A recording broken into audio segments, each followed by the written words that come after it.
কড়াইয়ে জল দিচ্ছি। ওল আর আলু কেটে ধুয়ে পরিষ্কার করে নিয়েছি। আজ আমি রান্না করব ওলে আলুর ডালনা।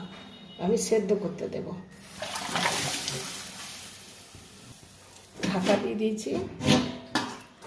আর এখানে আছে দুটো পেঁয়াজ, একটা টমেটো আর 10-12 কোয়া রসুন। এখানে আছে শুকনো লঙ্কা গুঁড়ো 1 চামচ। আর এখানে আছে আদা আছে, জিরে আর সামান্য ধনে বেটে নিয়েছি।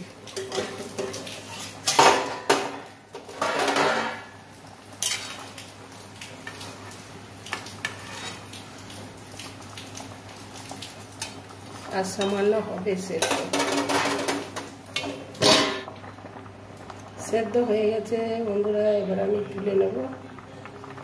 তুলে নিচ্ছি।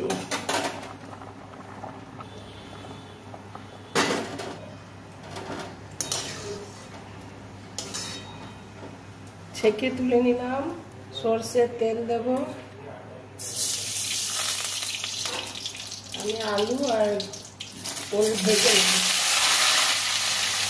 লবণ দিয়েছি, হলুদ দিয়েছি, দিয়ে এটা ভেজে নিলাম ওল আর আলু।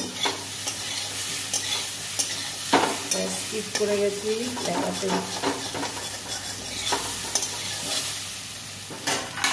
এবার আমি নামিয়ে নেব। সরষের তেল দেবো পরিমাণ মতো। দিয়ে দিচ্ছি একটা তেজপাতা, সামান্য গোটা জিরে, পেঁয়াজ, টমেটো।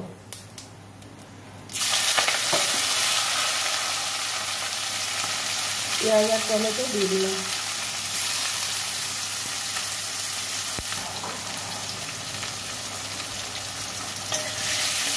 এখানে দিয়ে দেবো আমি সামান্য লবণ।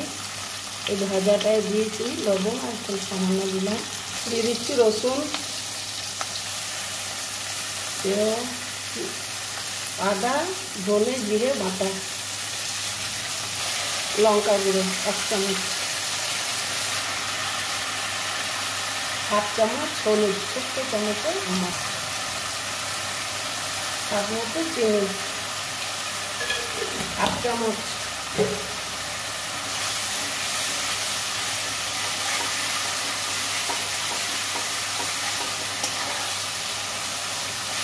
আর আমি এখন এলাচ, লবঙ্গ, দারচিনি বেটে নেব। গোটা গরম মশলা বেটে নেব। মশলা আমার ভাজা হয়ে গেছে বা কষা হয়ে গেছে। মশলা তেল ছেড়ে গেছে, ভাজা হয়ে কষা হয়ে গেছে। এবার আমি দিয়ে দিলাম।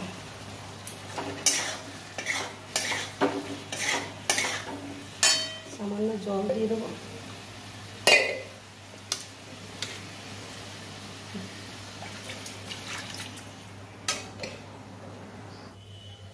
একটা গরম মশলা বেটে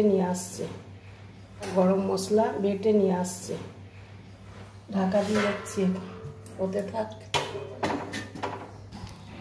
5টা না 6টা এলাচ আমি বেটে নিয়ে আসছি। সবজি তরকারিটাই দেবো।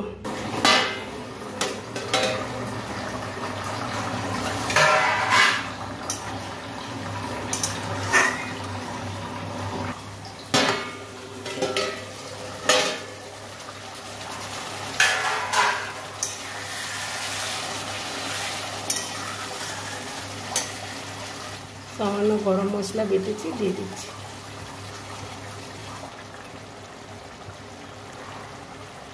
এক চামচ গরম মশলা, ঘি। ওলে আলুর ডালনা বন্ধুরা, এই রেসিপি ভালো লাগলে যে যেখান থেকে দেখছেন লাইক, শেয়ার, কমেন্ট করে পাশে থাকবেন। ঠিক আছে বন্ধুরা, রেডি, নামিয়ে নেব।